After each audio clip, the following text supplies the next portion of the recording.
Let me ask you something that might shake your faith just a little. What if I told you your silence wasn't punishment? That the loneliness you feel, the doors that keep closing, the people who left your life without warning weren't random, but necessary. Because when God sets someone apart, He doesn't always explain why. He isolates, He strips, He removes the noise, and it feels like rejection, but it might be redirection. If you've been wondering why everything around you feels quiet, why people you loved suddenly turned cold, why your prayers seem to echo into nothing, you need to hear this, because it's not what you think. Most people assume favor feels like a spotlight, but for the chosen ones, favor often begins in the dark. And if you click away too early, you'll miss the one truth God hid in your wilderness.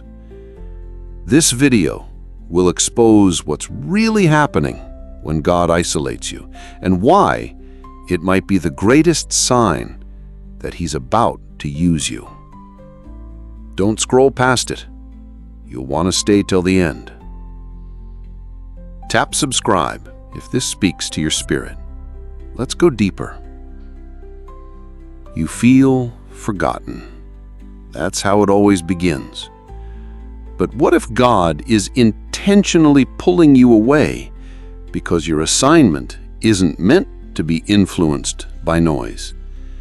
You see, when God chooses someone, He doesn't always tell them. He starts with subtraction. Suddenly, the friends vanish, the relationships you counted on crumble, the things that used to bring you joy, they feel dull, empty, lifeless. You try to pray, but even that feels like silence. It's not that you've done something wrong. It's that you're being reprogrammed. Before God uses anyone publicly, He deals with them privately. Think about Moses, 40 years in the wilderness before God ever spoke to him through a burning bush. Joseph was thrown into a pit and left for dead, sold, imprisoned, all before he ever saw a palace. You don't get called chosen without first being crushed. That crushing, that isolation, is part of the preparation. God isolates to reveal, not to destroy, but to detox. Because where He's taking you, not everyone can follow, and not everything in you can survive. In isolation, your ego dies, your pride is exposed, your idols get revealed, and sometimes your sense of control is ripped away piece by piece. Why? Because God's trying to get you alone so He can speak without competition.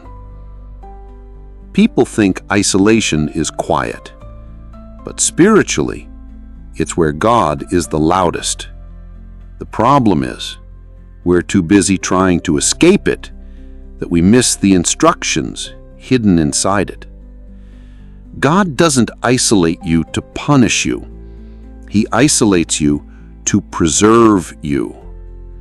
Just like He pulled Elijah into a cave, fed him with ravens, and hid him from Jezebel. Sometimes your hiding place is a holding place. And if you don't understand it, you'll run from the very thing that's meant to build your calling. The isolation feels cruel until you realize it's surgical. God is removing what doesn't belong. That job that didn't work out, that friendship that ended, that season of silence where you felt like no one understood you, it's all part of His way of saying, I need your attention. Because when you're finally alone, you stop performing. You start listening. You start seeing. And then he begins the real work. He gives clarity. He restores vision. He births ideas. He prunes your desires. You start craving different things. You stop chasing what used to excite you. You no longer feel at home in the places you once loved. That's isolation. It's not just separation from the world.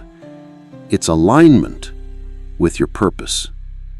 But it hurts, because dying to yourself always does. And yet, through the pain, God is saying, I'm with you. I'm doing something in you that others won't understand until I reveal you.